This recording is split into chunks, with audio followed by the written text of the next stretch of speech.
మీ పేరు? నా పేరు సురేష్. ఏం చేస్తారా మీరు? నేను అన్ఎంప్లాయిడా ఉందా? గ్రాడ్యుయేట్ ఎలక్షన్లో ఓట్లు ఎన్రోల్ చేసుకున్నామన్నా. చేసుకున్నారా? ఎట్లా ఏమనుకుంటారా మరి? వరంగల్, ఖమ్మం, నల్గొండ జిల్లాలకు సంబంధించి పట్టభద్రులు ఏమనుకుంటారు ఈసారి 3 పార్టీల అభ్యర్థులను చూసినట్లయితే బీఆర్ఎస్ పార్టీ నుంచి వెళ్ళి ఏనుగుల రాకేష్ రెడ్డి అన్న ఉన్నాడు. ఆయన ఉన్నత విద్యావంతుడు, బిట్స్ పిల్లలలో చదువుకున్నాడు. ఆయన యొక్క విద్యార్హతలను బట్టి తర్వాత ఆయన చేసినటువంటి వరంగల్ జిల్లాలో ఆయన చేసినటువంటి సామాజిక కార్యక్రమాలను బట్టి కంప్లీట్గా నిరుద్యోగులందరూ పట్టభద్రులందరూ కంపల్సరీగా ఈసారి రాకేష్ రెడ్డి గారికే మొదటి ప్రాధాన్యత ఓటేయాలని అందరూ అనుకుంటున్నారు. ఎందుకు మరి వేరే వాళ్ళకి ఎందుకు వేయకూడదు? చూసినట్లయితే BJP party candidate Premender Reddy అన్నట్టయినా ఎవరికి తెలియదు. ఓకే. అతను వాస్తవానికి కొన్ని సందర్భాలు అతను చూసినట్లయితే అతను ఏం మాట్లాడతాడో అతనికి వ్యవస్థ మీద కానీ, పట్టభద్రుల మీద కానీ, నిరుద్యోగం మీద కానీ ఇంక దేని మీద అతనికి అవగాహన లేదు. ఇక రెండోది కాంగ్రెస్ పార్టీ నుంచి చూసినటువంటి తిన్మార్ మల్లన్న, ఆయన తీరొక్క పార్టీ మల్లన్న. ఆయన మొన్నటిదాకా బీజేపీలో ఉన్నాడు. ఆ తర్వాత మళ్ళీ వచ్చి ఇంకో దాన్ని మళ్ళీ కాంగ్రెస్లో పోయింది. కాంగ్రెస్లో పోయి పార్టీ కూడా పెట్టింది తెలుసా? మధ్యలో ఒక పార్టీ పెట్టిండు. 720 కిలోమీటర్ల పాదయాత్ర ఒకటి తీసుకుని వచ్చిండు. 720 అని చెప్పేసి 7200 సార్ 7200 కిలోమీటర్ల పాదయాత్ర అన్నాడు. అంటే ఆయన దాదాపు ఎస్సీ, ఎస్టీ, బీసీ మైనార్టీలందరినీ ఒక సోషల్ మీడియా పెట్టుకొని అందరి దగ్గర పాప నిరుద్యోగుల దగ్గర డబ్బులు వసూలు చేసిండు. ఆయన నిరుద్యోగుల డబ్బులు వసూలు చేసి ఒక సోషల్ మీడియాలో ఒక బాగా హైప్ క్రియేట్ చేసుకొని ఆయన ఒక నాయకుడిగా చెల్లమని అవుతున్నాడు. వాస్తవానికి ఆయన నాయకుడు కాదు, ఒక బ్రోకర్. ఆయన చాలా మంది ఆయన అప్పటిట్లో కూడా ఆయన నా మీద ఎన్ని కేసులు ఉన్నాయని చెప్పేసి ఆయన చెప్పుకున్నాడు కదా. ఆ కేసులో ఆయన స్వాతంత్ర సమరయోధుడు. ఆయన కేసులు ఉండడానికైనా తెలంగాణ ఉద్యమకారుడు. ఆయన చేసిన లంగా లఫంగా పనుల వలన కదా ఆయన కేసులు ఉన్నాయి.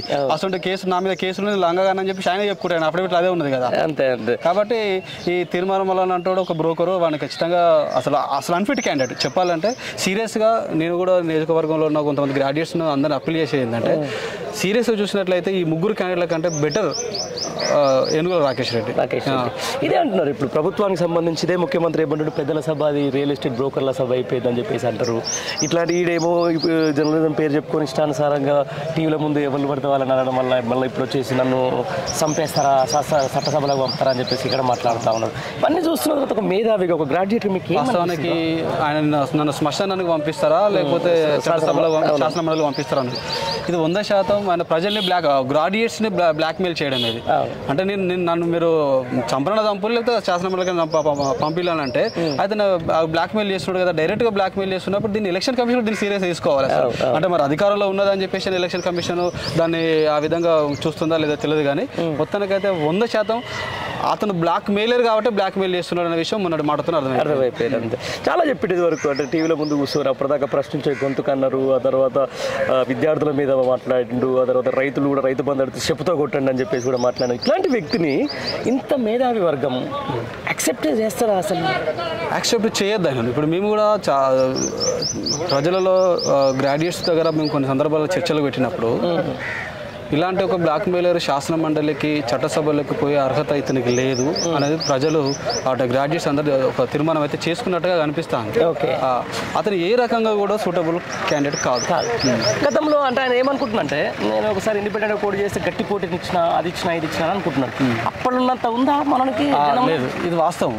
ఒకప్పుడు తిరుమల అన్నట్టు నేను ఒక ఎస్సీ, ఎస్టీ, బీసీల రాజ్యాధికారం రావాలని చెప్పేసి అని ఒక నినాదం తీసుకున్నాడు. ఆ తర్వాత ఏమన్నాడు అంటే అంగిలాగు సిద్ధాంతం చెప్పిండు. అంగిలాగు సిద్ధాంతం అన్నాడు. ఈ అంగిలాగు సిద్ధాంతం చెప్పడం వల్ల చాలా మంది ఎస్సీ, ఎస్టీ, బీసీ మైనార్టీలు అందరూ కలిసి అరే ఇదో రాజకీయాలు ఒక సరికొత్త రాజకీయం రాజకీయాలు మాట్లాడుతున్నాడు కాబట్టి కొంతమంది ఫాలో అయ్యారు ఇతను ఫాలో అవడం వల్ల ఆన్ దట్ టైం. కానీ ఎప్పుడైతే గతంలో ఎమ్మెల్సీ ఎన్నికలు అయిపోయినాయో అయిపోయిన తర్వాత ఇతని యొక్క ఏదైతే ఉందో నిజ స్వరూపం, ఇతను ఎంతమందిని బ్లాక్మెయిల్ చేసిండో, ఎంతమంది మెడ మీద కత్తి పెట్టి డబ్బులు వసూలు చేసిండో, ఇతని మీద అనేక విషయాలు బయటకు రావడం వల్ల ఆ రోజు ఉన్నటువంటి హైప్ మాత్రం ఇప్పుడు లేదు. వాడు కంప్లీట్గా తీర్మానం వల్ల అన్న బ్రోకర్ అంటాడు, కంప్లీట్గా జీరో అయిపోయాడు. 100% వాడికి అసలు పోటీలో ఉన్నా కానీ అతను లెక్కలోకి తీసుకోవాల్సిన అవసరం లేదు. అంతే. మొత్తానికి ఒక ఉన్నత విద్యావంతుడు, బ్రిట్స్ పిల్లలు చదివిన ఒక మంచి స్టూడెంట్, ఆ తర్వాత రాజకీయంలోకి వచ్చింది. ఇప్పుడు ఒక గొప్ప అవకాశం ఇచ్చింది బీఆర్ఎస్ పార్టీ కూడా ఏనుగుల రాకేష్ రెడ్డికి. భవిష్యత్తులో ఎట్లా ఉండబోతుంది ఆయన? 100% రాజకీయాలలో ఉండాల్సిన పర్సన్ రాకేష్ రెడ్డి గారు. ఎందుకంటే వాస్తవానికి వారు ఉన్నత విద్యావంతుడు, విదేశాల్లో చదువుకున్నాడు, విదేశాల్లో ఉద్యోగం చేసి మాతృభూమి కొరకు సేవ చేద్దామని ఈ ప్రాంతానికి రావడం జరిగిందని. రావడమే కాదు, అతను ఏ వేదిక మీద ఉన్నా అతను 100% ఎఫర్ట్ పెట్టి పనిచేసిండు. మేము చూసినాము, ఈ వరంగల్ ప్రాంతంలో ఉండి చూసినాము. అతను కరోనా సమయంలో వేలాది మందికి కరోనా బాధితులకు సహాయ సహకారాలు అందించిండు. వరంగల్ వరదలు వచ్చినప్పుడు ఆ వరదలలోకి వెళ్ళి కూడా ఆయన పబ్లిక్ సామాజిక కార్యక్రమాలు చేసిండు. అంటే ఒక సర్వీస్ ఓరియంటెడ్ పర్సన్గా 100% చట్టసభల్లోకి వెళ్ళాల్సిన అర్హత కేవలం రాకేష్ అన్నకు మాత్రమే ఉన్నది, ఎన్నుల రాకేష్ అన్నకు మాత్రమే ఉన్నది. ఆయన మనలో ఒకటిగా ఉంటున్నాడు. నేను ఒక లీడర్ను, నేను మొత్తం ఏదో ఉద్ధరించిన ఎక్కడేం చెప్పుకుంటాడు. ఆయన గ్రౌండ్ టు ఎర్త్లో ఉంటున్నాడు కాబట్టి 100% అతను ఉండాల్సిన candidate. Okay brother, thank you.